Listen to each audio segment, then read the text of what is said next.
Hello, j'espère que vous allez bien. Aujourd'hui je vous retrouve pour vous parler couture. J'ai un projet de rentrée, j'ai envie de me coudre une robe dans une couleur qui va vous étonner, ça change de ce que je couds d'habitude, mais c'est parce qu'en fait j'ai eu une inspiration dans le dernier supplément de la Coupe d'Or que je viens de recevoir à la maison. Je vous montre tout de suite ce que j'ai reçu par la poste, c'est donc le supplément de la Coupe d'Or de 334.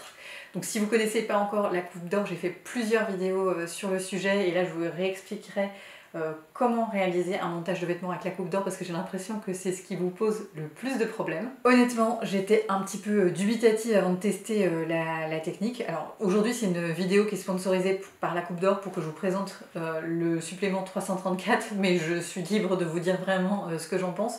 D'ailleurs les autres vidéos, si vous voulez les revisionner sur ma chaîne YouTube, je vous mettrai le lien dans la description box.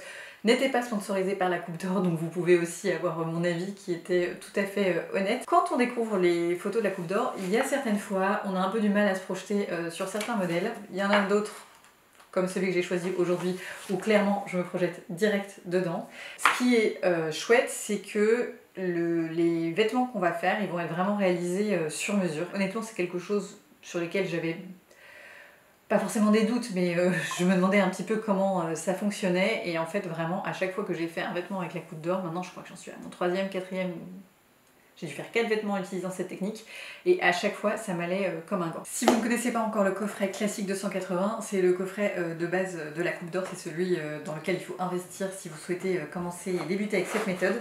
Dedans vous avez 280 patrons. Alors c'est vrai que le prix peut paraître quand même assez énorme, mais si on remet au prix par patron, ça reste quand même très intéressant.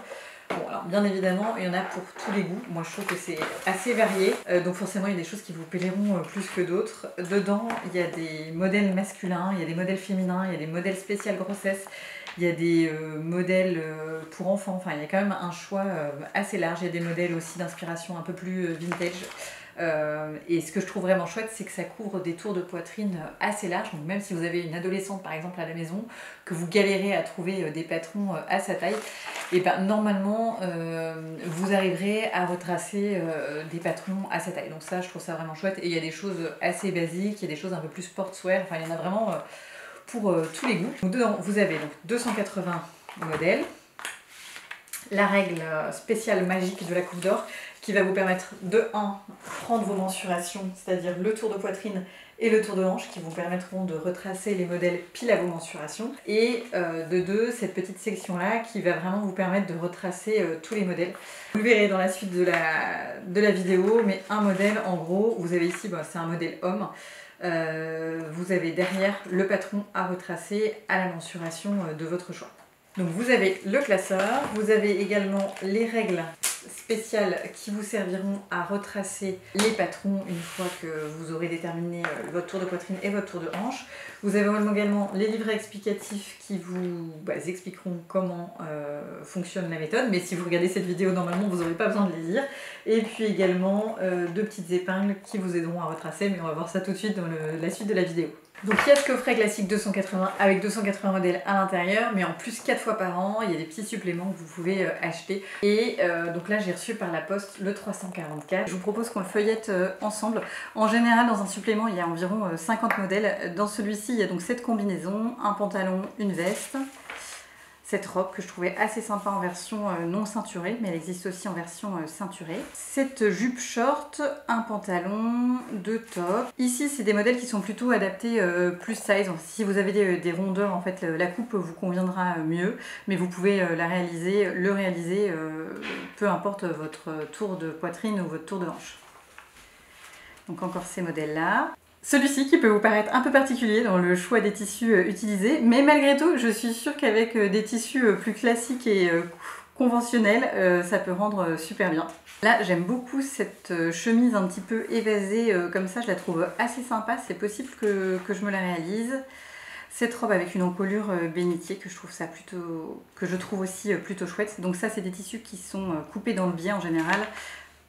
C'est indiqué ici, et en effet c'est coupé dans le biais, donc c'est parfois un peu plus difficile à travailler en fonction des tissus que vous utilisez. Donc 2 robes un peu plus habillées. Ici encore une fois il s'agit de modèles plus size. Cette jupe qui est ultra tendance et que j'ai bien envie de me réaliser, c'est une jupe vous savez un peu boule en bas, je la trouve plutôt chouette. un teddy avec des emmanchures américaines. Coup de cœur intersidéral pour cette robe que je trouve magnifique. Il y a un joli décolleté ici avec des fronces et puis plein d'empiècements différents, donc parfait pour utiliser plein de tissus. Et vous savez que j'adore faire ça ou jouer avec le sens des rayures par exemple. Donc voilà, je vous feuillette quand même le reste du supplément pour que vous ayez une idée. Celle-ci, je la trouve plutôt chouette, ça change un peu, je trouve ça plutôt pas mal. Mais clairement, c'est celle-ci. J'ai eu un coup de cœur direct en la feuilletant. En plus, la fille a quasiment la même coupe de cheveux que moi, donc je crois que c'était fait pour moi. Et pour réaliser cette robe, j'ai choisi des tissus merveilleux. Je vous les montre tout de suite. Vous êtes étonnés, il n'y a pas énormément de couleurs, non, c'est du bleu marine. J'ai bien choisi un tissu bleu marine, tout simplement parce que je voulais plusieurs tissus avec exactement la même colorimétrie dans différentes gammes. En gros, j'ai pris 2 dentelles anglaises différentes, donc une avec des petits motifs et une avec des gros motifs, comme ceci, des motifs cœur. Je trouvais ça chouette étant donné qu'il y a plusieurs empiècements différents, de jouer avec différentes formes de dentelle anglaise. J'ai également pris un tissu exactement de la même couleur, mais uni cette fois-ci, pour faire la doublure, si besoin. J'avoue que je ne sais pas, il faudrait que je vois si c'est nécessaire, mais en tout cas pour éventuellement doubler certaines pièces. Donc avant de passer à l'assemblage, qui est ma partie préférée, on va quand même préparer les pièces de patron. Alors pour ça, on prend le modèle que l'on a sélectionné et on vient photocopier l'arrière, celui où il y a toutes les pièces de dessinée avec plein de petits chiffres et symboles. On découpe individuellement chacune des pièces et les petits symboles que vous voyez par-dessus vont vous permettre d'identifier de quelle pièce il s'agit. Par exemple, la lettre A va indiquer qu'il s'agit d'un devant, la lettre B qu'il s'agit d'un dos. Vous avez toutes les significations et le tableau présent dans le coffret classique de 180, mais je vous les note ici pour plus de clarté. Toutes les pièces du haut du corps seront retracées à partir de votre tour de poitrine, c'est-à-dire les manches, le buste devant, le dos, tandis que les pièces du bas du corps seront retracées en utilisant votre tour de hanche. Je m'explique, on va maintenant retracer les manches, donc le haut du corps, on va prendre mon tour de poitrine. Mon tour de poitrine actuel est de 90, je mets donc ma punaise dans le trou 90 et je viens la positionner au centre de la croix. On n'oublie pas de fixer le petit morceau de patron sur le papier parce que sinon vous verrez ça a tendance à tourner quand on vient mettre les différents points. Et donc ensuite on tourne tout autour de la pièce et à chaque fois qu'on voit un chiffre, on suit la ligne, on regarde le chiffre et on le reporte au bout du mètre ruban. C'est vraiment ultra simple à faire et plutôt relaxant. Une fois l'ensemble de nos points reportés, on va venir les relier entre eux. Pour ça, on va utiliser les 2 règles en plastique présentes dans le coffret. Vous avez une règle qui s'apparente plus à un perroquet classique et une qui est légèrement moins courbe. De façon assez générale, la règle qui est moins courbe vous servira à tracer les jupes, les pantalons, les shorts, tandis que celle qui est plus arrondie vous servira pour les encolures et les emmanchures. Alors après, il n'y a pas de règle et vous verrez, c'est assez intuitif. C'est quelque chose qui me faisait assez peur quand j'ai testé la coupe d'or la première fois. Et en fait, je trouve que c'est ultra simple de trouver la courbure. On relie donc les traits entre eux, on ajoute les différents symboles présents sur le patron et ensuite, c'est fini, on n'a plus qu'à découper notre pièce de patron. On fait de même avec toutes les autres pièces de patron, donc bien évidemment en fonction du modèle ça vous prendra plus ou moins de temps. Ici j'avais pas mal de pièces à découper mais d'habitude c'est assez rapide. Ce qu'il faut savoir c'est que les marges de couture ne sont pas incluses quand on retrace le patron, donc il faut bien ajouter 1 cm quand on découpe le tissu. Mais ça veut dire aussi que si vous voulez faire des modifications comme allonger des pièces ou réduire des pièces, c'est ultra facile parce que vous n'avez pas besoin de vous soucier des marges de couture. Ici, je ne vais pas faire de modifications majeures au patron, vous verrez, mais il existe les essentiels de la coupe d'or, volume 1 et 2, qui vous détaillent toutes les modifications que vous pouvez envisager sur un patron. Si ça vous intéresse d'ailleurs, je pourrais peut-être envisager une vidéo où je parle des principales modifications que l'on peut faire. Dans ce cas-là, n'hésitez pas à mettre un commentaire en m'indiquant quelles indications vous intéressent le plus. J'ai donc fini de reporter les pièces patron et je vais maintenant pouvoir les découper dans le tissu. Donc il y a plein de différentes pièces, certaines sont évidentes comme la manche, on reconnaît tout de suite à quoi ressemble une manche. Il y en a d'autres, j'ai dû aller voir la signification. Donc par exemple AA, je ne savais pas ce que ça voulait dire, ça correspond à ruche. J'étais pas sûre de ce que voulait dire ruche, je me suis doutée, vu le modèle, que ça devait être cette partie-là un petit peu froncée sur l'avant. J'ai vérifié, c'est bien ça sur internet. Donc la partie ruche, c'est celle-ci. Je pense que celle-ci, je vais la faire en uni, c'est-à-dire pas en dentelle anglaise, pour faire un petit mix et puis je pense qu'avec les plis ça sera déjà assez joli comme ça. Les pièces de jupe en haut j'ai fait en utilisant les petits motifs ainsi que le côté du corsage et puis la ceinture, et sinon je vais utiliser les gros motifs exactement comme sur le dessin en fait pour les manches et pour le bas de la jupe. Je vais placer mes différentes pièces sur les tissus, je vais épingler, couper, on n'oublie pas d'ajouter la marge de couture parce que ce n'est pas inclus dans la coupe d'or, et puis on pourra ensuite passer à l'assemblage. Donc si vous entendez du bruit un petit peu en arrière-fond, c'est sans doute qu'Anatole est en train de jouer avec ses doudous.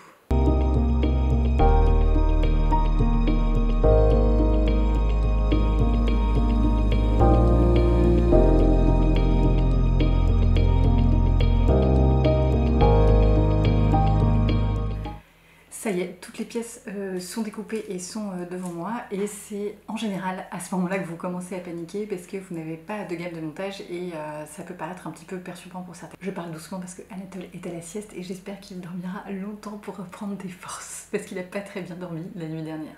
Donc en gros, moi quand je me trouve comme ça devant ce casse-tête chinois, j'essaye d'assembler et de voir quelle pièce ira avec quelle pièce. Ce qui peut vous aider, c'est vraiment de regarder les symboles, parce que par exemple, vous avez plein de petits festons, et ça c'est pour indiquer qu'il y aura des fronces. Idem ici, il y avait des festons, ça veut dire qu'il faut mettre des fronces à ce niveau-là.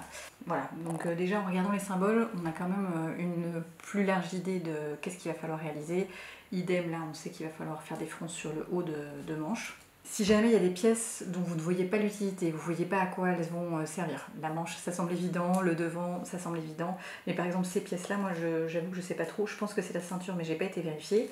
Je vais aller revérifier avec le nom AH, je vais vérifier ce que ça veut dire. Donc je reprends mon petit glossaire, donc H c'est la ceinture, donc AH ça veut dire la ceinture de devant. Là, moi j'ai déjà une idée assez précise de comment je vais devoir monter la pièce parce que j'ai déjà monté des vêtements similaires, et comme je vous disais, c'est un des avantages chez moi, je ne lis jamais les gammes de montage, donc forcément je fais souvent tout le temps la débrouille. Je vous montrerai plusieurs options possibles pour les montages. Ce qu'il faut se dire, c'est qu'en couture, il n'y a jamais qu'une seule façon de faire, l'important c'est le résultat, mais il ne faut pas se mettre la pression, il y a toujours 25 000 façons de faire. Ma technique à moi, c'est de toujours commencer par le haut pour ensuite aller vers le bas, parce que souvent le haut c'est là où il y a le plus d'ajustements possible. Une des raisons pour lesquelles j'ai rarement de fail en couture aussi, c'est parce que je passe énormément de temps à essayer au fur et à mesure de la couture. Alors pas trop quand je filme les vidéos parce que je suis habillée, c'est un peu difficile, je vais pas me déshabiller, rhabiller à chaque fois, mais quand je couds en dehors des vidéos YouTube, je suis quasiment tout le temps en sous-vêtements et j'essaye au fur et à mesure presque à chaque couture. Ce petit outil, si vous ne le connaissez pas, il est incroyable, c'est un outil de chez Clover, c'est une crème avec une petite roulette, ça permet de faire des marques vraiment très fines, ultra précises. Et quand j'utilise des tissus foncés, en général j'utilise cette craie. Sur les tissus clairs, je suis plutôt du genre à prendre les frictions, mais sur les tissus foncés, c'est vraiment un régal à utiliser. Je vais également en profiter pour passer les fils de fronce sur la pièce ruche, donc passer les fils de fronce en haut et en bas. Parce que je pense que je vais pouvoir tout assembler d'un seul coup. En général, moi j'aime bien préparer 2-3 coutures d'avance, comme ça quand je suis à ma machine à coudre, je suis efficace. Donc comme je vous le disais, je vais commencer par le devant et j'ai passé mes fils de fronce sur la pièce qui s'appelle ruche, qui va être le petit plissé de devant. Et en fait ce plissé va être pris joliment en sandwich entre les deux pièces qui forment le devant, donc la pièce A. Hop. Donc je viens froncer un petit peu mes fils de fronce pour qu'ils fassent la même largeur que le devant de la pièce A. Donc moi ce que je vais faire, c'est que je vais venir assembler endroit contre endroit et je vais venir ensuite retourner pour que ça soit plus joli. Je vais commencer par le haut parce que comme ça fera une jolie finition, et ensuite le bas ça sera assemblé directement avec les pièces un peu plus bas, je sais plus comment elle s'appelle, c'est la ceinture du devant. Je fais ma couture droite juste ici et je reviens.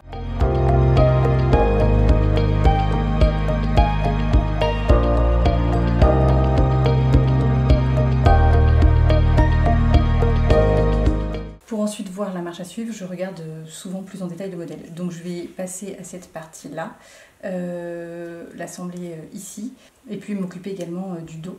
Et ensuite on passera aux manches. Après il ne restera que la jupe. La jupe c'est la partie la plus simple. La partie du devant s'appelle A, donc c'est celle-ci. Elle est coupée au pli.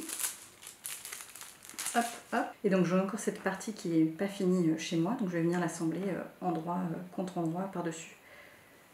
Hop, si besoin, je remets les fronces. Donc là, je vérifie que ma dentelle n'ait pas de sens, parce que parfois il y a des dentelles anglaises qui ont plus de fils de déchets d'un côté que de l'autre. Là, c'est pas le cas. Et je vais venir donc l'assembler endroit contre endroit. Pareil, je commence par épingler au centre de ma pièce. Je fais une couture tout du long et ensuite je viendrai assembler le dos par un des côtés. Normalement, la fermeture éclair est prévue dans le dos. C'est indiqué ici sur la pièce B, il y a une petite zone grisée, ça veut dire que c'est l'endroit où il faut passer la fermeture éclair. Moi, de base, je préfère poser les fermetures éclair sur le côté. Je trouve que si jamais on se loupe, c'est un peu moins grave parce que le dos, on le voit quand même beaucoup alors que le dessous de bras, on le voit beaucoup moins. Et puis, non, voilà, je préfère vraiment poser les fermetures éclair sur le côté. Donc je préfère garder cette habitude, mais libre à vous de faire comme vous le souhaitez. Donc la seule modification, c'est que moi, j'ai coupé les pièces au pli plutôt que de les couper en deux. J'ai maintenant donc mon devant, mon dos, et maintenant il va falloir s'occuper de la ceinture. J'ai donc maintenant un devant, un dos, qui vont s'assembler sur les côtés. Il faut que je laisse un côté de libre sur le côté, comme je vous disais, pour ma fermeture éclair. Et c'est à cette étape-là, normalement, qu'on s'occupe de la ceinture. Moi, je ne vais pas le faire à cette étape-là parce que je n'ai pas de boucle de ceinture encore. Et donc, je ne sais pas encore quel style je vais donner. Enfin, si je ne trouve pas de jolies boucles de ceinture, je préfère ne pas mettre de ceinture. Donc moi, plutôt que d'avoir une ceinture qui se prend en sandwich sur les côtés, je vais faire une ceinture totalement amovible, en fait, avec un dos et des devants. Je vous montrerai comment faire. Mais si jamais vous voulez réaliser une ceinture classique comme prévu par le modèle, c'est-à-dire uniquement sur le devant et pas sur le dos, comme on peut le voir ici, eh bien il suffira de soit coudre endroit contre endroit si vous avez deux pièces, soit de faire un petit tourlet tout au long du tour et de venir prendre en sandwich d'un côté le petit côté et de l'autre côté le grand côté. Et ensuite ça permettra de faire un petit nœud de ceinture ici à ce niveau-là. Si je retrouve ma boucle de ceinture que j'avais prévu de mettre ici à la base, je ferai peut-être de cette façon parce que je trouve ça assez joli et puis ça évite de la perdre et voilà, je trouve ça plutôt simple. Mais si je trouve pas, bon bah je ferai autrement. Donc à voir pour moi pour cette partie, sinon je le ferai après. Donc une fois que l'on a ajouté la ceinture, on va venir assembler endroit contre endroit. Donc moi j'ai laissé une ouverture sur le côté droit pour le zip. Donc je vais venir assembler endroit contre endroit le dos et le devant à ce niveau-là. Et ensuite on pourra s'occuper des manches. Pour la fermeture éclair, je commencerai un petit peu, je sais pas, 5 cm de sous le bras. Donc je vais venir assembler également le haut de ce côté-là en laissant libre la suite pour pouvoir l'enfiler. Allez, c'est parti, direction la machine à coudre.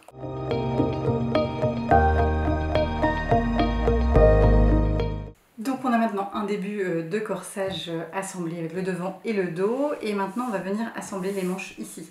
Alors c'est un rondage de manches un peu particulier, c'est le même que sur Mindy de Fibremood si vous avez déjà cousu ce modèle.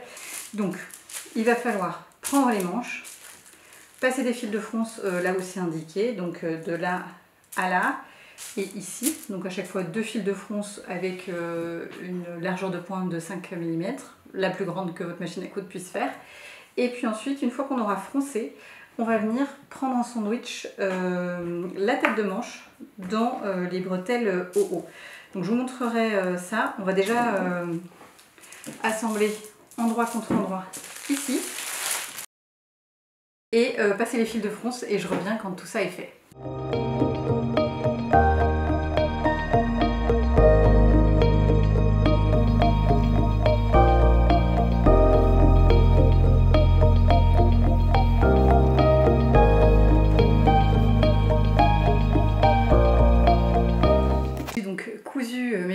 J'en ai profité également pour les repasser et les plier en deux. Ils seront comme ça définitivement sur mon bras.